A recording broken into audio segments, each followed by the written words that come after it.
Hello, I'm Brendan, And I'm Spencer. and we are Panic at the Disco. She paints her fingers with a close precision.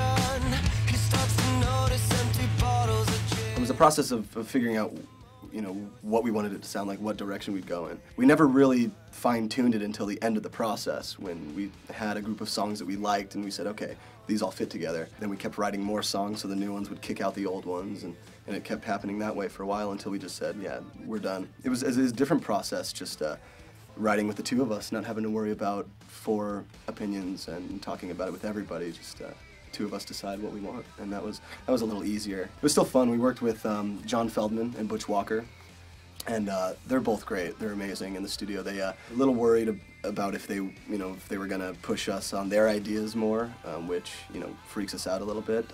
We're such control freaks and so stubborn that we want our ideas to be heard. So they were really good about that actually, and they said these are your songs. As long as you have them, we'll try to help you out as much as we can. But you have to have the songs. So bring them in and we'll see what we can do.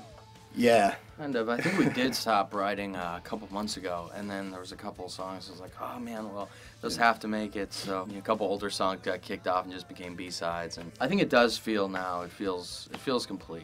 There's a few different styles that we kind of wanted to do, and there's enough time in between the songs that they sound different enough track to track that yeah, I think it feels good now that it's done. Yeah. John Feldman got us working, I'll say that. He is a workaholic. That dude does not stop. We show up at 11 in the morning and we go till 1 in the morning the next day, and it's just like, go, go, go, go, go, go, go. You guys want more coffee? We're doing this. All right, you have your other song? Let's do this. We're going to record that. All right, get downstairs and do that vocal.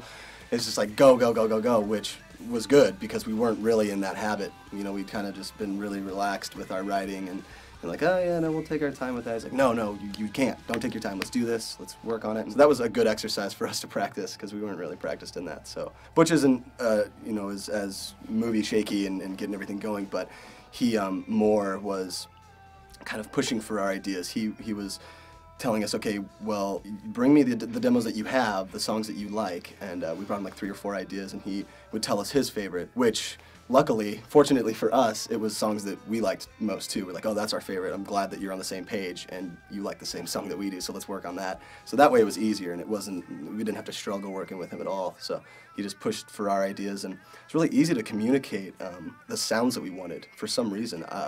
And he really helped us too. Like I was working with Logic and helping learn why that sounds good and why it should be recorded this way or how this affects the sound. And so that was just a cool learning process. He's a good mentor.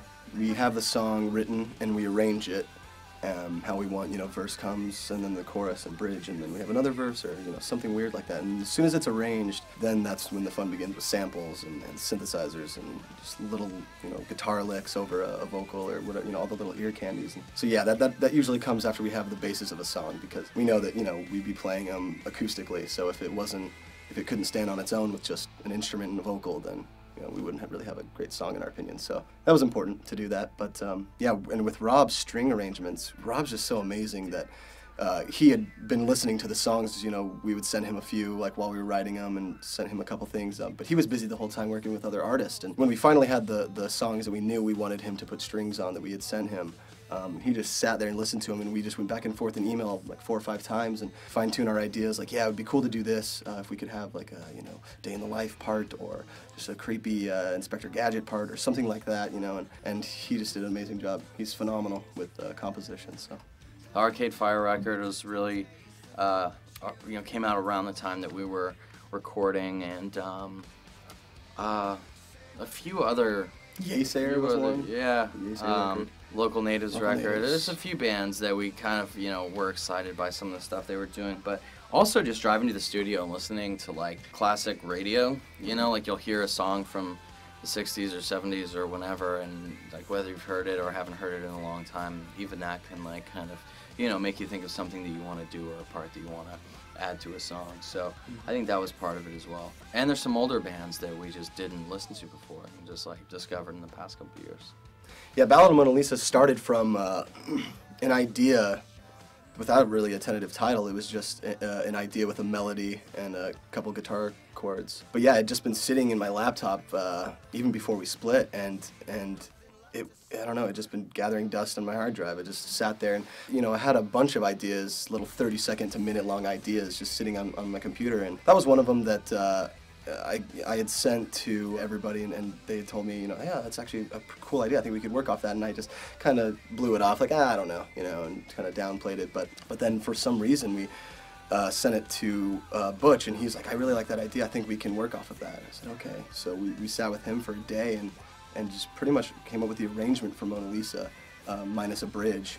And then from that point, it was just exciting working on that song, because I had been in doubt with that one. It had just been sitting on my computer. I didn't think I was going to do anything with it.